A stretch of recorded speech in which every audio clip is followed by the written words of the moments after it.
Oh, There he it's is. the basement Drew. He loves you. Making inferences. Ooh. Uh, He's I wasn't, but I just had some Arby's and I'm a little spicy. Man, I tell you what, between Burger King and Arby's, you're making me want to go out and get some fast food. Because did you?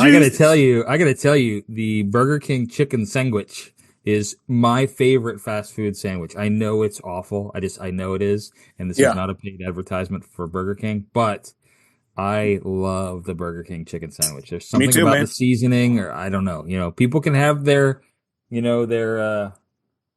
what is it, Chick-fil-A and some of these other things. I'm like, yeah, whatever. Give me the BK sandwich, Or baby. is there something in your mouth? Yeah. Okay, you're talking real weird. I thought maybe you had like a retainer in or something. No, I just ate a piece of chocolate. Oh, okay. It's my It's- after dinner sweet. It was just strange. I was like, what is this affectation he's putting on while talking about Burger King? It's my It's my favorite it's my mouth getting dinner. it's my mouth getting fatter just thinking about all the mayonnaise that's on that sandwich. Dude, that was so. I got extra mayo like I do, and they just fucking slathered it. Oh, Mayonnaise is so good dude? because mayonnaise is so fucking good. Well, I got to tell you though, in the video, it didn't look like mayonnaise. I know. I am. I made not, an assumption that it was. This is my chicken spoojwich. If I could go to a fast food restaurant and trust them not to mess with me, I would say no mayo. But I don't trust them. I feel like if I say no mayo, they're just gonna It's shove Super it in their Troopers. armpits. The Super Yeah. Troopers, right? It's like burger, blah blah blah. It's for a cop. Yeah. Yep. Don't spit in it. It's for a cop. Liter of cola. 100.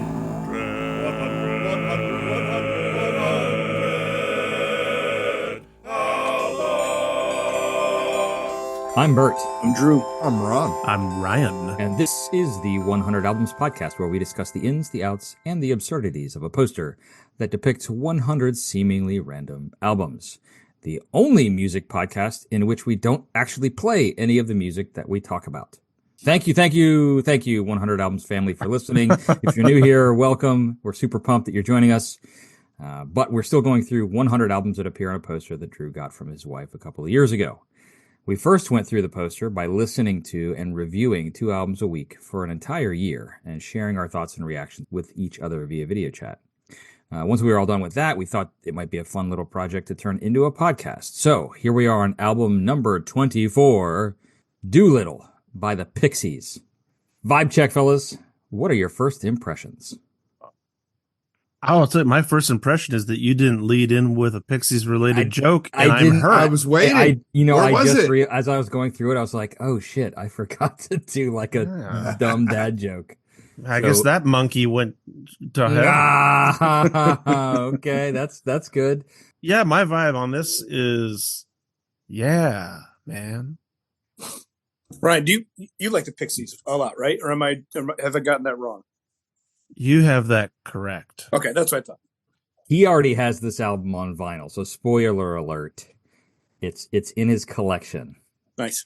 So that means the rating's over 5 or 6, at least. I think we're getting ahead of ourselves. Yes, we're gonna talk quite about ahead because ratings. that's like one of the last things. We're just on vibe, man. yeah, Yeah. it's a vibe, man. Vibe it. Well, that was weird, Bert. That was weird, Drew. We said the Jinx. exact same thing. Yeah, right. You owe me a Coke. Um, even sober evenings are a different vibe. So I had, my first impression is, wow, that's really short.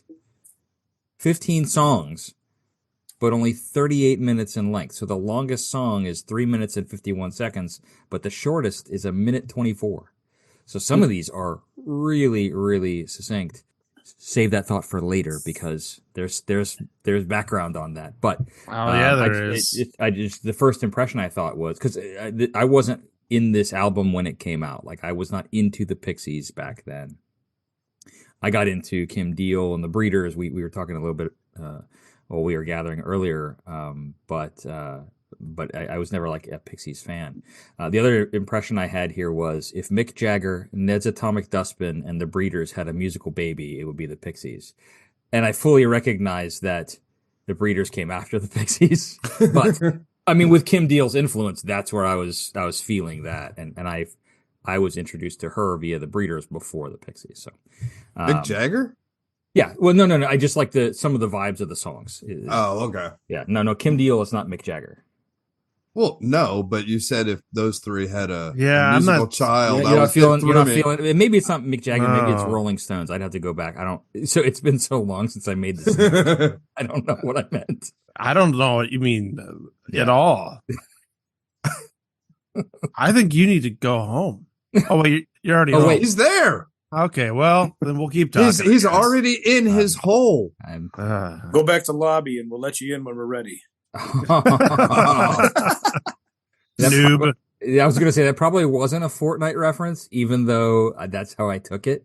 You know what? I played Fortnite a few times on my Switch, Oh yeah, but what? Like 14 days ago? like couple. I don't know. That's Oh, what a that's what a Fortnite Fortnite is? is. Yeah, Yes. yeah. Yep. Yep. Went over my head. Yep. We'll talk offline, Drew. Anyway, Yes. all right, Vibing. We're vibing. so- Ron. listening to this, it surprised me how many bands you can hear where they took the influence from. Going through it is like, oh, okay, I can hear Nirvana, Modest Mouse, a lot of stuff. And I didn't listen to the Pixies a lot back then when it came out either. It was reverse engineered, kind of like you said with the Breeders. But you can really hear, all right, this was a seminal album for a lot of future music. So I thought that was pretty cool. it's funny you mentioned Modest Mouse because I just saw, I recently saw them, depending on when this episode airs, in the summer of 2024, and it was Modest Mouse then Pixies on the bill. Really? That had to be a good show. It was the hottest day of our entire summer. It was over 100 that day, and then you had the heat index on top of it. And I don't know if you've seen what Modest Mouse does when they come on stage, but they're wearing like suits, and it was an amphitheater. We were outside. Those guys were they're crazy. And I want to talk about them, the Pixies live, but I need to save that for later in the pod. So Drew, what'd you think? I loved it. I shouldn't say love. I liked it a lot. I have more to say in my closing statements about the overall picture. I missed it the first time around, and I think my point is I would have loved it then for sure. That's how I feel about it too, Drew. Yeah, definitely. I liked it. Yeah, definitely enjoyed listening. I listened to it a couple times between the first take and getting ready for this, and great vibe, reminiscent vibe. Totally missed the Pixies except for that one song. Where's My Mind? Right? I mean, everybody got that song. Is that the Pixies? yeah, that's from That's what I their thought. first album. Yeah. You were looking at me like I was a lunatic, so I'm like, what have I done? That's the way we look. Yeah. That's why this is an audio format, That's folks right. at home. You don't want to see. that's right. what Yeah, we did you are. catch that today in the group chat? Matt was like, blah blah blah. If we'll be doing a video pod, and I was like, no. No. Like I'm just now starting to get comfortable with editing audio. Like don't throw a video at me. No. I've got a face for radio. And I'll just say, plus nobody wants to see these faces. Okay, so hey, let's talk a little bit about background on the Pixies. They're a rock band from Boston, in case you didn't know that. They're a rock band from Boston, formed in 1986 by Charles Thompson, a.k.a. Black Francis. I'm going to be referring to Mr. Thompson as Black Francis from now on. He was vocalist, guitar, and did all the writing of the music for the most part. Joey Santiago on lead guitar, Kim Deal on bass and backing vocals, and David Lovering on drums. At UMass Amherst, Black Francis and Joey Santiago lived next to each other. They started making music together as college students. Francis placed an advertisement in a local newspaper seeking a bass player.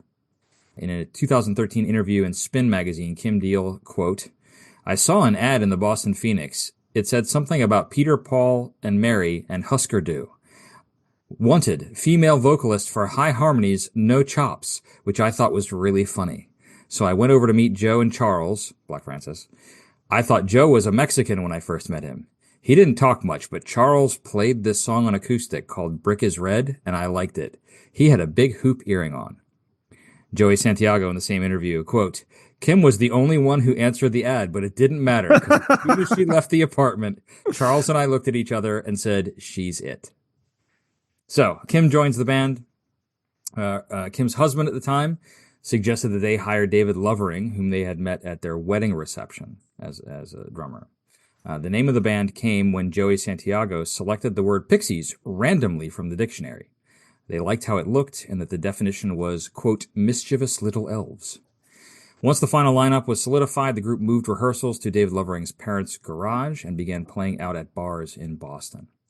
While playing at a show with Throwing Muses, they were noticed by a producer, a guy by the name of Gary Smith. He was a manager at Fort Apache Studios. Funded by Black Francis's father at the cost of $1,000, the Pixies spent 3 days recording a 17-track demo at Fort Apache Studios. Promoter Ken Goes, G-O-E-S, Goes, became the Pixies manager, and he passed the demo to Ivo Watts Russell of the independent record label 4AD. He found the Pixies too normal and too, quote, rock and roll, but signed them at the persuasion of his girlfriend. Once they signed to the 4AD Records, 8-track demos, 8 tracks from the demo, the previous demo they had cut, were selected for Come On Pilgrim, the mini LP and Pixies' first official release. They're linked to the 90s alternative rock movement. Ron, you kind of touched on it a minute ago. You mentioned Nirvana. Kurt Cobain had said at the time, in the early 90s when Smells Like Teen Spirit first was blowing up, he was trying to write a Pixies song when they did Smells Like Teen Spirit. Or was it Breed? It was one of the two hits off of Nevermind. He had said kind of publicly that they were trying to do a Pixies style song. Yep. He drew from them and the Smithereens. Yeah. Which I always found was odd, but very cool. Spin Magazine, again, described Pixies' sound as surf music meets Stooges' spikiness and oft imitated stop, start, and quiet, loud dynamics. So Pixies became known for their dynamics, the loud, quiet, loud song structures, particularly on Doolittle. In Guitar Player magazine, Ron, I found some sources that I thought might be right up your alley. I'm listening. In Guitar Player magazine in 1991, Black Francis said, quote, those are the two basic components of rock music, the dreamy side and the rockin' side. It's always been either sweaty or laid back and cool. We do try to be dynamic, but it's Dumbo dynamics because we don't know how to do anything else. We can play loud or quiet. That's it. So this album specifically, Doolittle, is their second full-length studio album. Recording began on Halloween 1988 in Boston at Downtown Recorders. The band had worked with Gil Norton on the single version of Gigantic in May 1988, and Francis had no preference of a producer. So the head of the label, Ivo Watts Russell, chose Norton to produce the album. So Gil Norton has also produced Echo and the Bunnymen, Alien Crime Syndicate, Jimmy Eat World, Dashboard Confessional, Counting Crows, Sum 41, Delamitri, Foo Fighters, and many others. During the final mixing, Gil Norton smoothed the band's rough edges using tight compression and adding reverb and delay to the guitars, which he then tracked in multiple layers. This is especially clear on the intended lead single, Debaser, which later fell to the far more mainstream-friendly Here Comes Your Man, and in the double-tracked vocals on Wave of Mutilation. During pre-production, Norton advised Francis to slow the tempo and lengthen several songs by adding more verses. And this is where I found research around. I mentioned how some of the songs were like a minute and 20 seconds or whatever. There Goes My Gun was originally a much faster and shorter Husker Du-style song. On Norton's advice, Francis slowed the tempo. Debaser was given an extended coda. Norton's suggestions, however, were not always welcome. There were several instances of advice to add verses, and that frustrated Black Francis. In an interview in Louder Sound in 2018, Black Francis said, quote, a lot of the arrangements were pretty short, and Gil suggested we lengthen them. So I went out, I picked up a Buddy Holly record and played him one of the songs, which was about 1 minute and 14 seconds. I said, Gil, there you go. It doesn't get any more classic than this rock and roll right here. Look how short these arrangements are. He decided not to fight me on that point. Then I was happy to let him lead everything else. The sound he got was more cold and icy rather than fat and messy. To my ears, it was more exotic. We were without vision, and I think Gil made things a little crisper and more statuesque. I actually, in a different article, got to hear that same conversation from Norton's perspective. I saw it too, but go ahead. Yeah.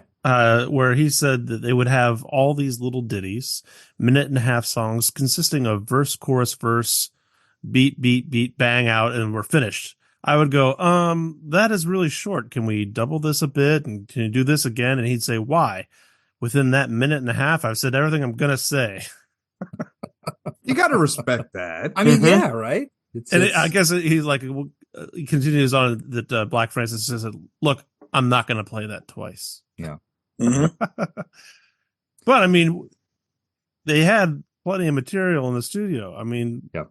Now, Bert, I'm sure you found this as well. They had 23 songs they brought in to put on this album. Yep. And the original title for the album was, anyone? Whore. Mm-hmm. Really? It was. It was a reference to like Babylon and stuff like that. But so all the tracks on the record were written by Black Francis, except for Silver, which was co-written between him and Kim Deal.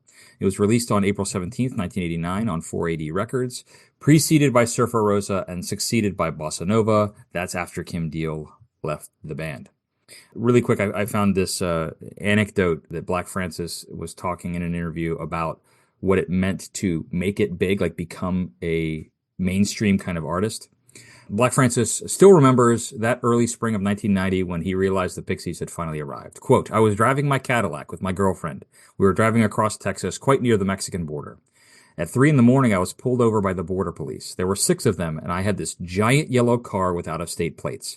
I hadn't been to Mexico, but I'd bought a couple of piñatas in Boston for my young cousins, but had forgotten to give them to them. And they were in the top of my trunk with Mexico written incriminatingly across them. I also had a little marijuana stuck in the guitar in the trunk. I was thinking, oh shit. These guys were questioning me, getting ready to take the car apart. And then finally the leader said, hey, haven't I seen you on MTV? I said, yes, you have, officer. I'm in a band called the Pixies. Somehow he'd seen our video and recognized me. Then suddenly out come the Polaroid cameras for me to pose with them, with me literally holding a shotgun. They were shaking hands like I was a big star. Then they let me go on my way.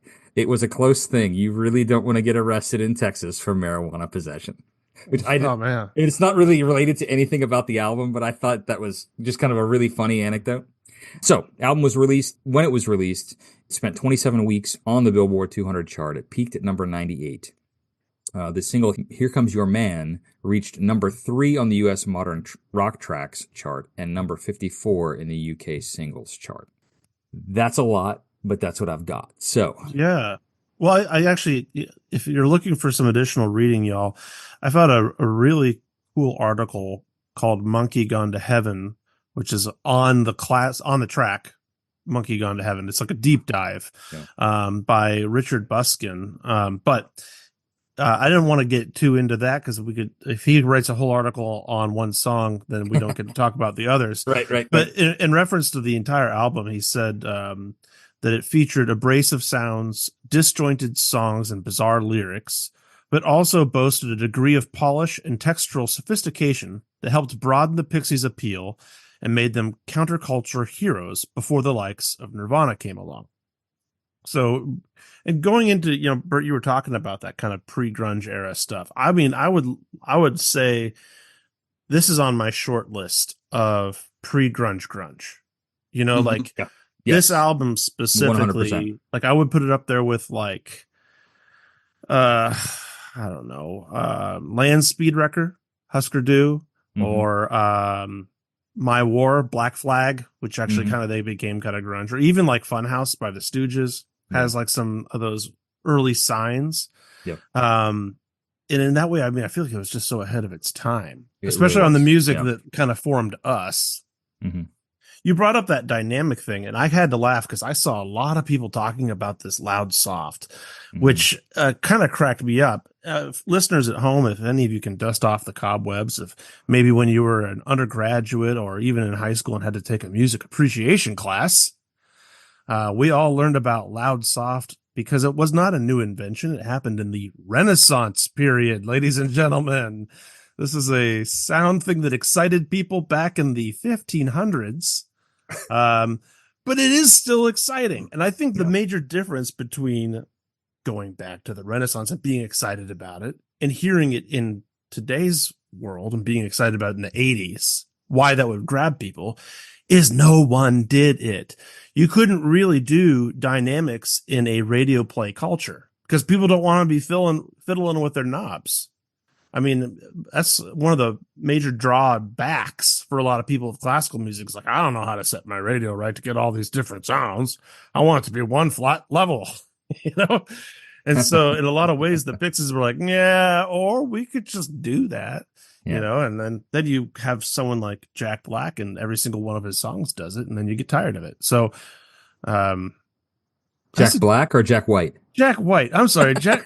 I was wondering. I was like, wait, hold on. I would like to apologize to Jack Black. Jack Black, you are an all right dude, and I would hang out with you before Jack White any day. I think I was thinking because of Black Francis. Yeah, my head was on that. But yeah, what's really funny about Black Francis is in like 90% of the research that I've done, no one refers to him as Black Francis. Everyone refers to him as Charles, including the band. Like the band are like, yeah, Charles did this or Charles did that. Anyway, go ahead, Ryan. Well, I just wanted to, I was trying to get that in when you were talking about the dynamics earlier, but man, you were on a roll. So I wasn't about to interrupt that, You can always interrupt me. Always, please. So if you don't feel like reading, there's on YouTube, there's a thing where it's called Rig Rundown, where they go through different musicians, guitar rigs and such. There's one with their guitar player, and it's quite cool. When I was reading, like in the old guitar worlds and such, it was pretty much guitar in the amp. And, interesting, but it's pretty simple. The Rig Rundown, he really goes into what he did back then, why he plays with a shit ton of pedals and different stuff now. So it was a good 19 minutes or so video. So check that out too. Oh yeah. We'll put that link in the I just made a note to get that from Ron. Yep. Word. Show notes. I think one of the other things I really like about this album, as long as we're still, at the zoom out, the audience can't realize I'm holding up my hands like I'm far away from it. The album cover design is really interesting because usually you have a list of songs that are easy to find and so that you know what you're going to listen to. It's integrated into the artwork of the album. So really hold it up there, man. So this is only so that our audience can see it, Ryan. Yes, Ron, the front cover. So if you're listening to the digital copy of this and you see that little thumbnail, that's actually, it's a picture, yes, of the monkey, but also has the first 6 songs listed as well. Or 7 songs, excuse me. I was going to say there's 7. Yeah. And then the back side of the album cover has the second 7 songs listed in weird places to find. Upside down, sideways, etc. So it's kind of like back to that disjointedness about them. It's kind of reflected, I feel like, in the artwork, which I always appreciate. That's what I wanted to say about that, I guess. That's cool though. Go ahead, Drew. It's a long past art form. That's all. I was thinking that it's a relic of a time when physical media, right? Now, to Ryan's point, it's a thumbnail. And we talked about this with Supertramp, right? When we were all kind of looking at the record and the artwork, and we were like, wow, this is really cool. Like I hadn't noticed it because I'm looking at it on my phone. It's, so. Well, listening to this again in preparation for this week, and I also looked at my score, and I think once again, the poster gets me jaded a little bit. Okay. And when I first saw this on there, I still gave it a high score, I believe, but I was so disappointed that Surfer Rosa wasn't the one that was on the poster that I felt like I didn't give it as much credit as I should have. So I will be adjusting that rating at the end of this, but I don't know. Have you guys listened to the first album? No. So it's quite a bit more experimental, Yeah. in tone overall, which is why I think I like it, because it has moments that are just like, I don't know, like they're wild, you know. It's not really. You're like in a room with people that maybe you shouldn't be with. It's great. The kind of stuff that prevents you from getting an album that would be on the poster. Well, Okay, yeah, okay, but yeah. yes, but I also think that again, poster secrets kind of theorem that Ryan has posited in past episodes. This is the album that, I mean, this is their highest selling album. We'll get into that in a little bit, but this is the one that I think allowed them to do, to Ryan's point, Surfer Rose is a little bit more experimental. It's a little more avant-garde, perhaps. This one is kind of your, okay, we're doing this, and this is going to get us more fans, broader audience. Yeah, that's what I was saying. Some money. Yeah, exactly. Yeah. But there is a kind of overall quirkiness to them on both of the albums. I mean, in a very vague way, you could compare it to the quirkiness of like Violent Femmes or something. But I think with much better musicianship and more maturity, even in their weirdness, than the Violent Femmes had. What are you talking about? Their bass player can play a lot of instruments.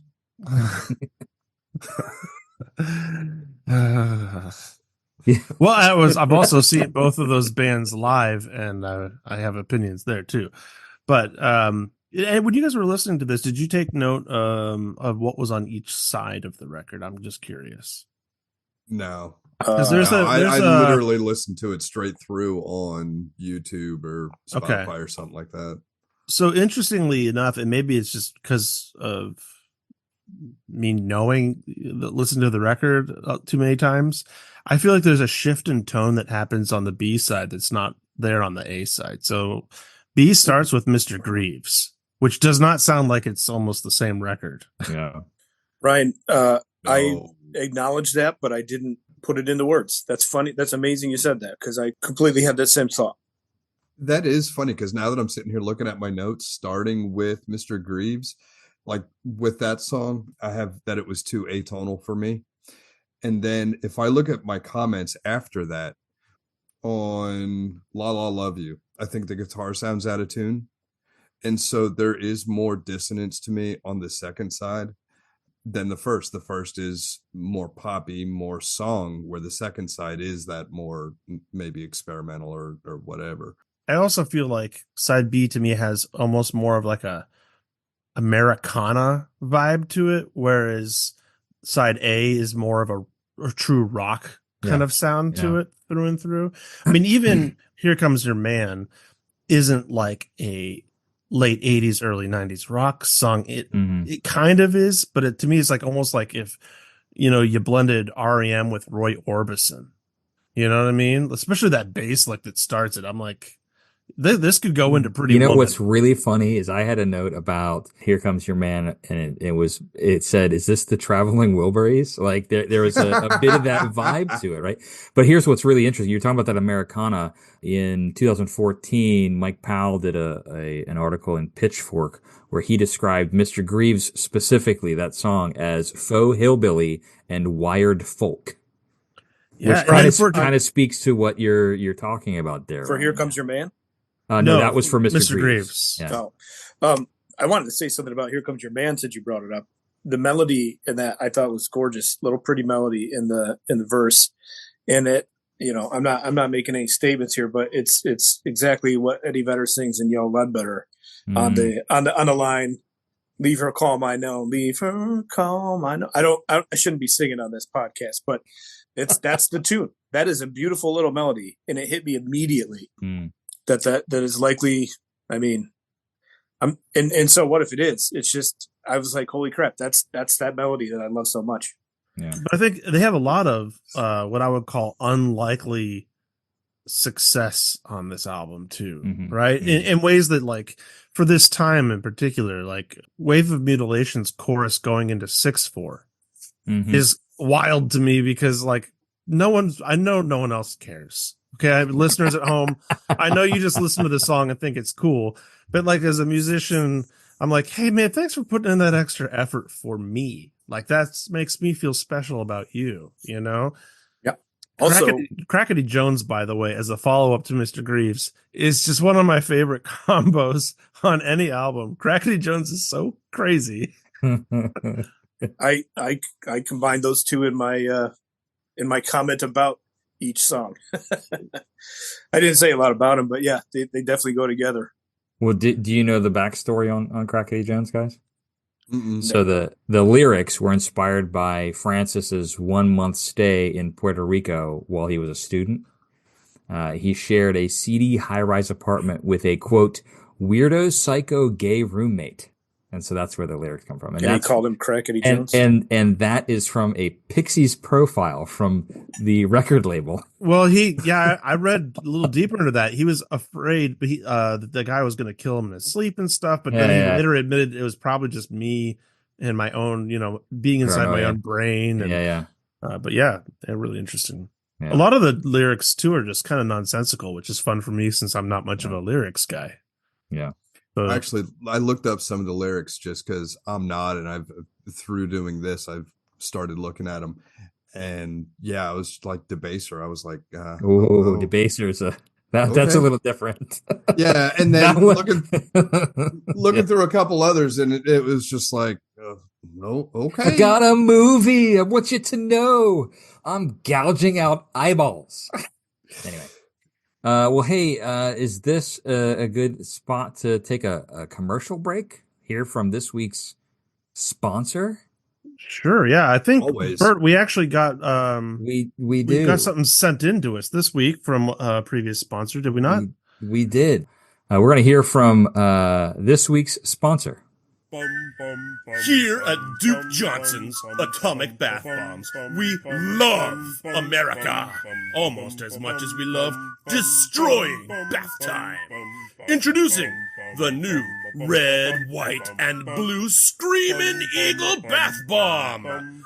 These colors don't run until they gently dissolve in the tub, leaving you moisturized like a man. Duke Johnson's Atomic Bath Bombs. Destroy bath time like a man. Duke Johnson's Atomic Bath Bombs. Duke Johnson's, they're the only one. Destroy bath time and find your innocent. Duke Johnson's Bath Bombs for men.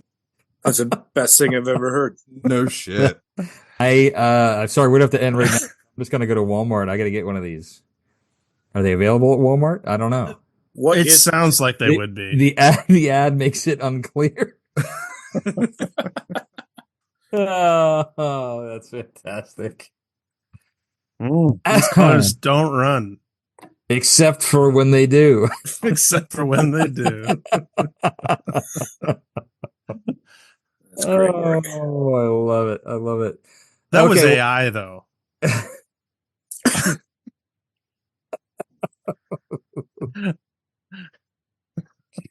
I tell you, the more of these we do, the better sponsors we get. The higher class sponsors call in. Absolutely.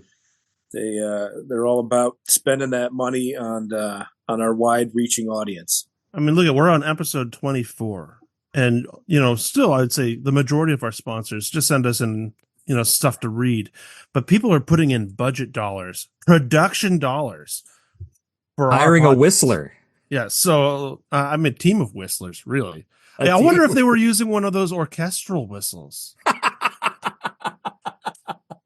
I forgot about those. We'll have to write them. I forgot about those orchestral. Link up sponsors. Yeah. You're going to help them out. Maybe they could do a gig at George and George. Hey, man. It's all one big happy family, right? The 100 Albums family. If you have something you'd like to put on the show, or please feel free to visit us. We have a landing page on our website, 100podcast.albums, where you can contact us. So close. That's funny.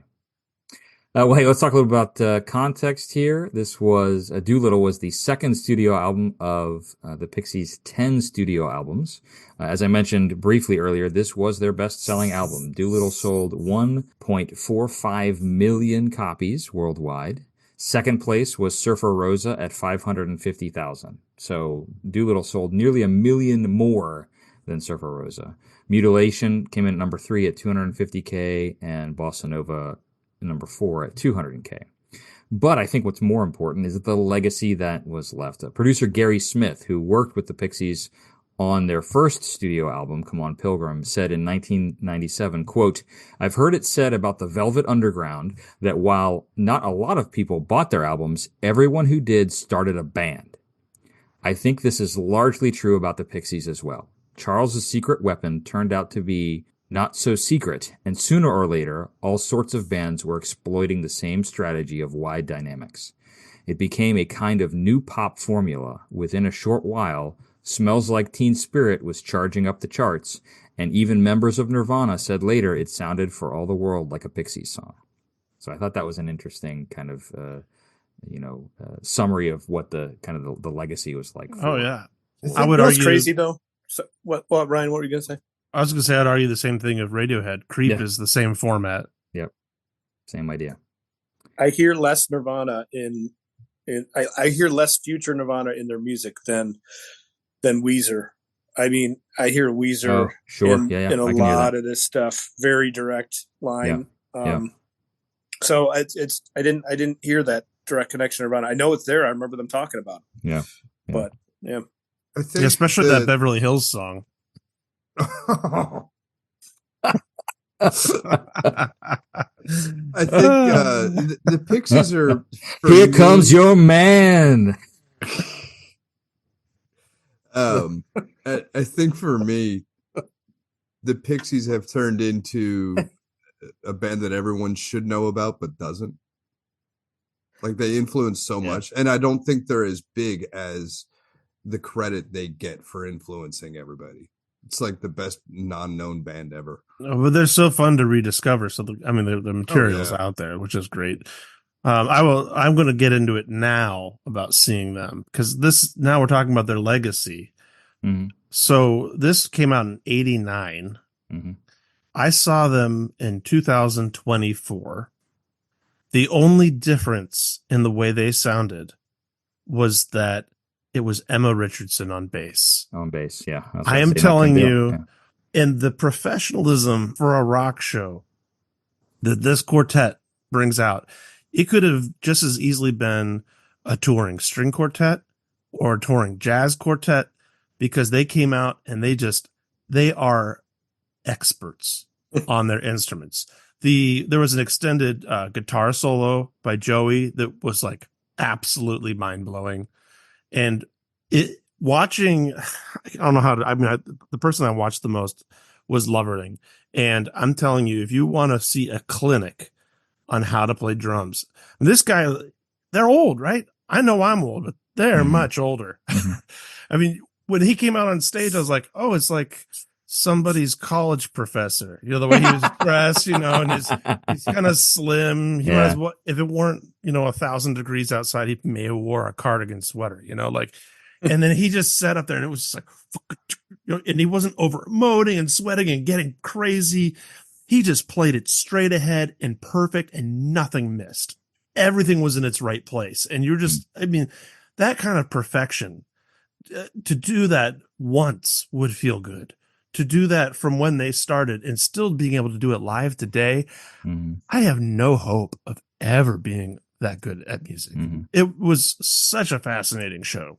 Well, there are moments on this that show that kind of just general music know-how. You've already said the time change, but I made a lot of did a lot of thinking on the I Bleed More song with the chord progression that comes in, and then it's got this cool, it's like the 1-4-5 stuff for a while in minor, but then it's got a cool riff for this bridge, a really neat deviant riff, and then they go to the 6 chord at the end, but then it's not, because I realized it was in the key of A. I only listened to it once in this stop, but they end on the relative minor at any rate, or the relative major at any rate at the end of the song. And it's just such a cool musical twist that I did not expect when I after I started biting into the record. That's only a couple songs in, but I didn't expect them to be that kind of band. So yeah, they got a lot going on. Yeah. I think you're kind of you're zeroing in on what I like about a lot of music, Drew, and in particular them, is the ability to catch me off guard. If I am listening to music and I can anticipate everything that's going to happen after hearing the first 4 notes of the song, I'm not going to listen. I'm going to be pretty bored. And, you know, I realize we talk about vocalists and how, you know, some people will like certain ones and not, and that's going to be a deal breaker on a lot of things. A Kim deal breaker? Oh, but I mean, Black Francis is very difficult to anticipate. He does a lot of things that are extra musical that I think are always surprising to me. Even on repeat listens. Definitely saw that from this, or heard that, I should say. And that juxtaposition between his kind of wildness and the just pristine cool of the bass lines that Kim Deal is dropping down, that is just, I mean, that's just so fun for me. Yeah. So Pitchfork gave it a 10 out of 10 when the album came out. Blender gave it a 5-star rating. Rolling Stone gave it a 5-star rating. And Rolling Stone also put it at number 141 on its most recent list of the 500 greatest albums of all time. So we started to kind of dig into some of it, but good, bad, ugly time. What's good, what's bad, what's ugly on the re-listen? What's striking you most about this album? I like the sounds. As a guitar player, I honed in on that with this. I like the guitar sounds. The thing that got me sometimes was the vocals. I got quite a few times in the listening through my notes where I'm just like, oh, I can't do it. I literally wrote nails on a chalkboard for Silver. There's just times where he's got a decent voice. I just don't like what he does with it. But other than that, I mean, on Crockett Jones, the rockabilly, kind of stuff, I really dug that. There's a lot of really good on this album, and then there's just, I think, things that are just not for me that I didn't dig on, but it's cool. Yeah, I'm not sure I could get too ugly. I don't think I have anything on here ugly. Bad. I always get a little, as the kids say, I find this sus when there's string arrangements in a band like this. They do well with it on Monkey Gone to Heaven, but that might be the one thing I would question, is having a cello and a violin in there. Mm-hmm. Who the hell am I? They're the Pixies, so whatever. But other than that, I would put all of it at good for me. I think it's a solid listen. I don't think you dig their drummer at all. I want to live inside of his pockets. His rhythm pockets, not his not actual pockets. We get it. I had when we were talking about Muse, and I can't remember the name of the first track on Black Holes and Revelations, but I had decried it as a terrible starting track to an album. Debaser is an awesome starting track to an album. What a great start to this record, right? So I was like, you got me from the rip. From the first downbeat, I'm like, okay, let's go. I love, you just mentioned it, Ryan, Kim Deal's bass. As a younger fella and musician, I didn't like the sound of a bass pick. Someone who picks the bass. I wanted to hear more of just kind of finger playing and slap and that kind of stuff. But I really dig the percussive nature of her sound. And that translates here in the Pixies, but also going into the Breeders, as we mentioned earlier. And then that loud, quiet, loud, the dynamic aspect of things.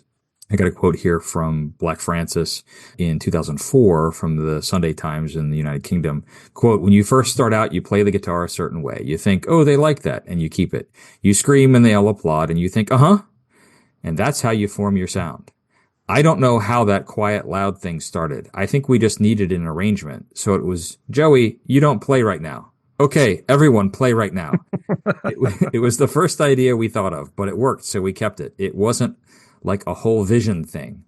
You already touched on it, Ryan. I think that one of the really good things about, or great things about the Pixies and this album specifically is that loud, quiet, loud, that dynamic aspect of what they're doing and how, particularly in this style of music and kind of rock, radio rock, whatever you want to call it, people weren't doing that because you wanted like an even sound instead of this kind of dynamic. So, in terms of bad, I didn't really have anything. I think, we touched on kind of how the album is split first side, second side. I feel like I like the first, 5, 6, 7 songs better than the latter songs, but they're not bad. Yeah, I'm not going to say, I don't want to listen to the second half of the record or anything like that. So, and as far as I'm concerned, there really isn't any ugly. So well, let me ask you this, guys. So, Bert, your version of how they came up with the loud soft, right? It's such a rock musician's take right. on how it could happen. It just kind of happened, man. We were. Do you think that maybe in real life they were sitting in their apartment listening to Gabrielli, and they're like, "Man, this Giovanni Gabrielli's hip. We should try this. We should guitar. Do this." Just alternate reality. We don't know. They're not going to tell you if their influence is from Renaissance music. They're not going to tell you.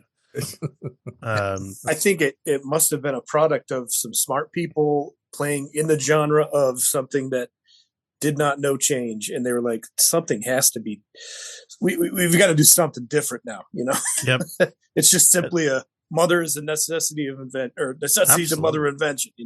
I mean, both ways. So so now I'm going down this whole alternate reality path, Ryan. It's like, so now I'm wondering if like Warrant was sitting around in their garage listening to Berlioz, or, like whatever. Could be.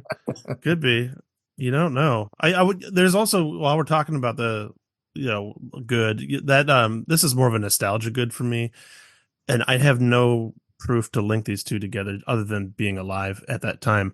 I listened to the bass playing on this, and I'm immediately reminded of Shadowy Men on a Shadowy Planet. You guys remember them? They did all the music for Kids in the Hall. Oh, yes. Oh. Yes.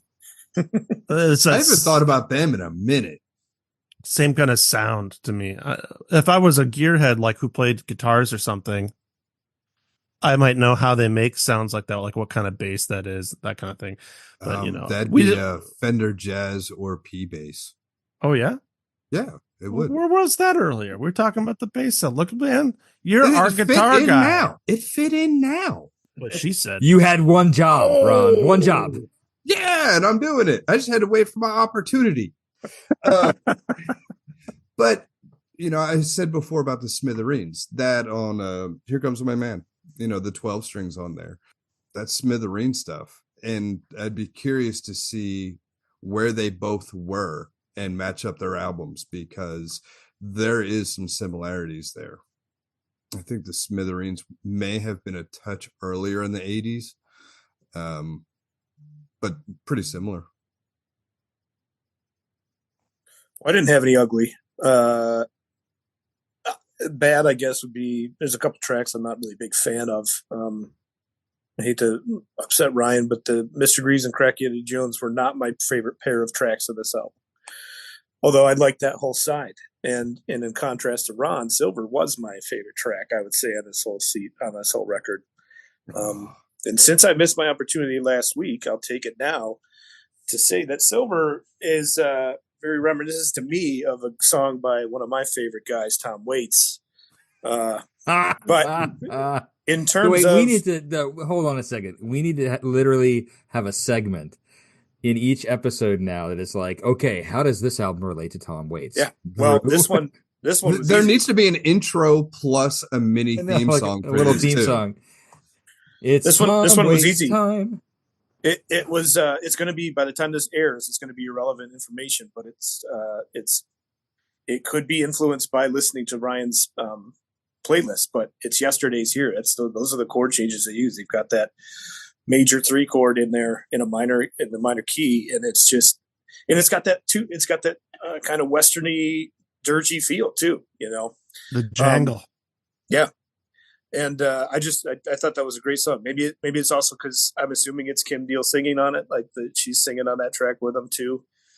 I don't know, but that was a good one. But the good for me really on this is just how amazingly, especially as a person who did not know it, how much influence in bands that I did know I can hear birthing out of this album.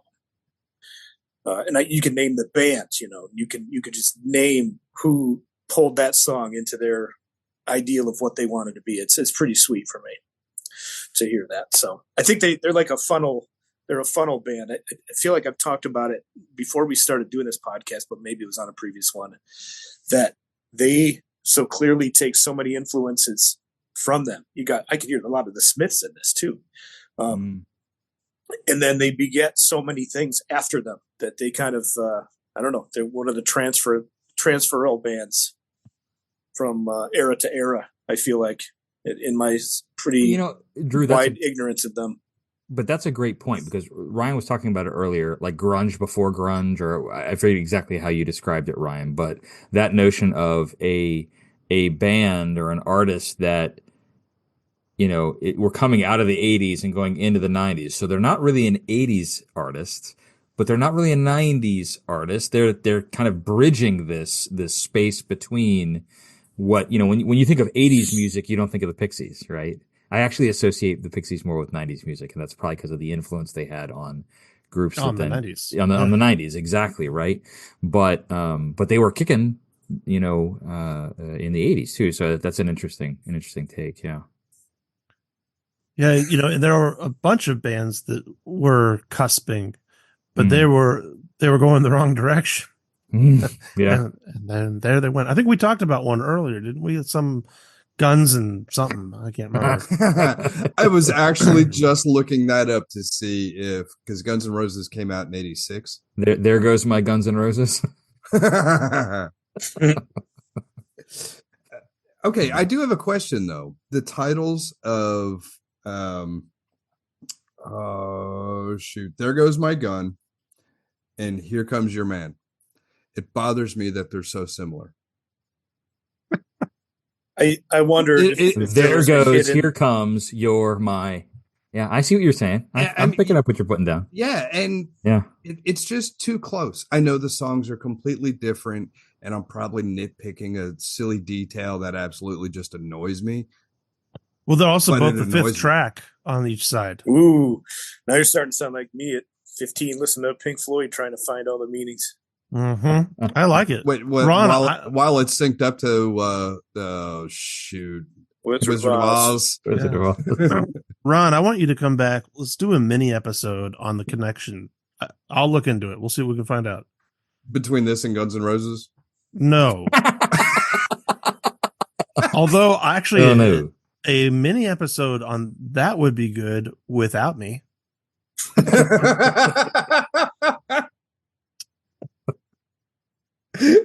Let's talk about ratings, Bert. I was just going to say the results and ratings. So Ryan has already teased that he's going to change his rating. I'm going to change mine. But where we were initially on the original poster, listen, I gave it a 4. Drew gave it a 5. Ryan gave it a 7. Ron, where would you fit in that on a 1 to 10? Honestly, probably a 5.5. Okay. There's a couple good songs, but it's not anything that caught me, and I can take it or leave it. As influential as it is, I could take it or leave it. So that probably wouldn't change our average. Our average is a 5.33. So if you're throwing a 5.5 in there, that might go to like a 5.4 or something. But we ranked this album number 64 out of the 100 on the poster. Second chance, would you change your score? I would bump it up probably a full 1.5, 2 points maybe, somewhere between a 5 and a 6. Ryan? Yeah, you said I had a 7 on it? 7, yeah. Yeah, I would say 8, maybe 8.5. Okay. I'm even more convinced it should be an 8.5 after the discussion, because I'm not sure I dislike anything from it, which is pretty rare for me. I'm kind of a jerk. Yeah, well, no, I mean, when you get into a lovable jerk, though. Yeah, Drew, how about you? Would you stick with your rating at a 5, or would you I'm change looking. it? So I always poke back into my initial list to see where people ended up at the end of this situation, and I definitely have to raise it. I'm going to say 6.5 because also some of those other numbers will go down, but the 6 to the 5 area for me is very touchy.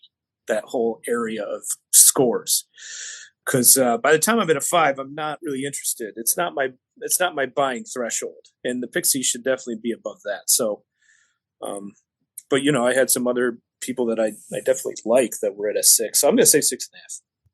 Okay. Okay, let's go to Margaritaville, guys. Oh boy. If the Pixies or Doolittle, either or, had a restaurant or chain of restaurants a la Jimmy Buffett's Margaritaville, what would it be called and what would the theme be? Listeners, please, you write in and tell us. You can write to us at 100albums@bertislo.com. That's 100albums at BERTISLO.com. Let us know what your thoughts are. But if this was a chain restaurant that had a theme, what would it be? I don't think they want you to have food at all. This is the Pixies are not interested in feeding you shit. So if there's food there, it's bad, and that's why my restaurant is called "There Goes My Lunch."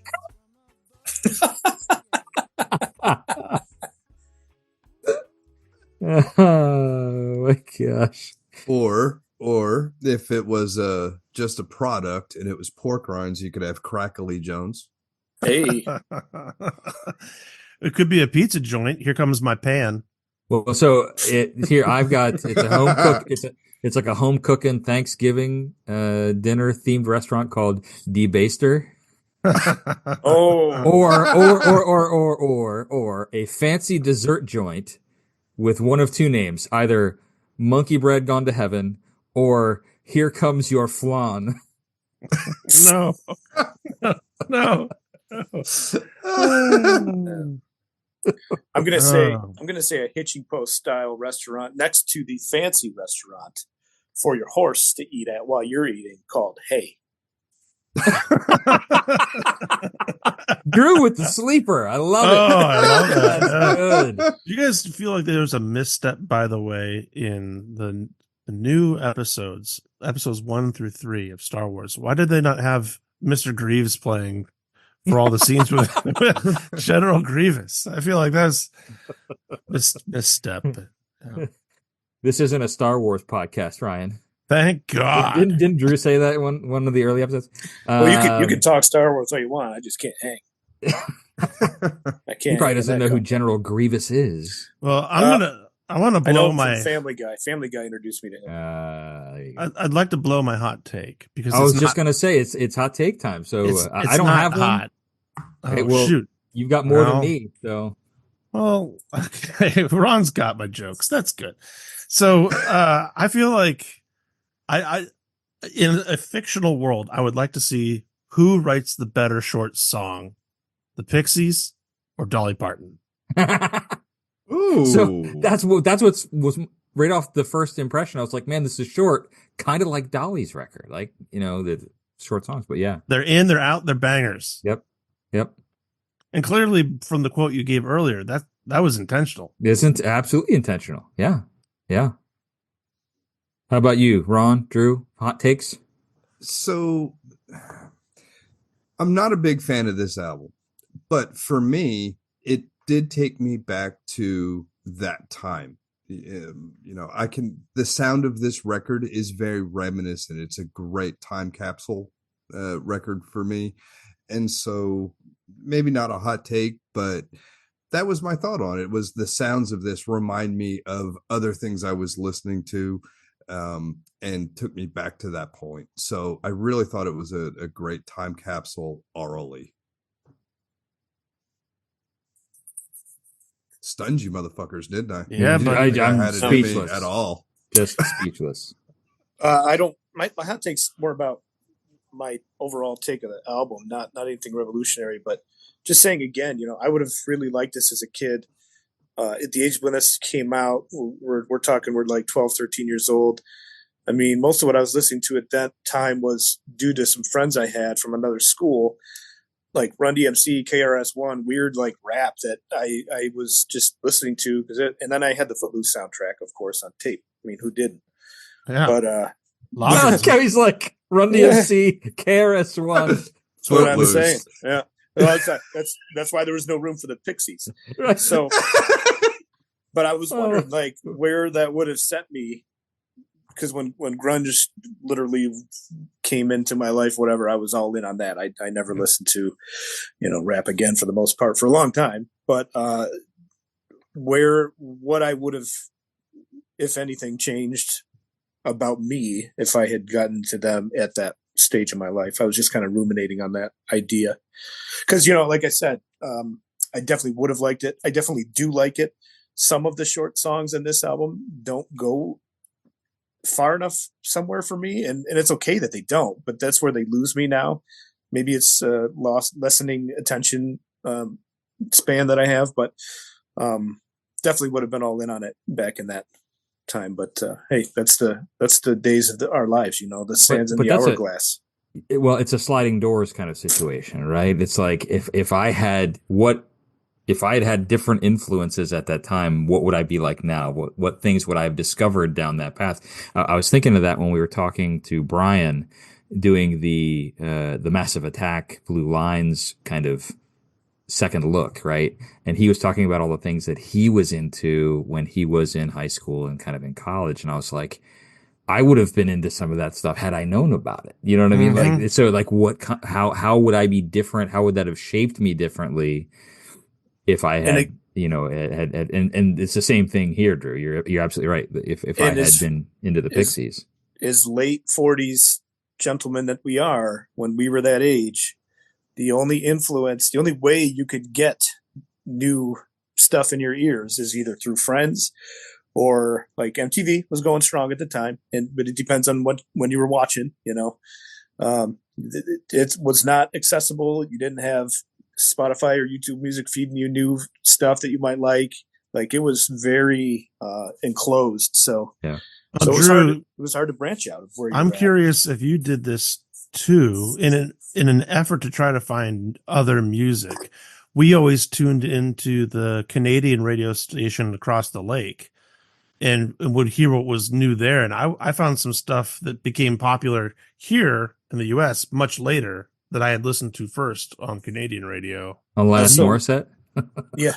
That's so wild, man, because like we picked up, this is a whole nother conversation. We picked up Canadian channels like on the TV, and stuff. Too. Yep. Mm-hmm. And saw some really weird movies because of that then too. But no, I don't remember getting cool radio stations with innovative cutting edge music in the day. You're listening to Canadian radio the other day.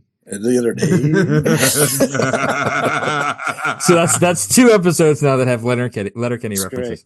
That's interesting. It. Yeah, right. Okay, fellas, that's about it. Any other final thoughts? Oh, this is good. I'm gonna go put it on again. Well, hey, and listeners, you should too. Please go out and listen to Doolittle by the Pixies and let us know what you think.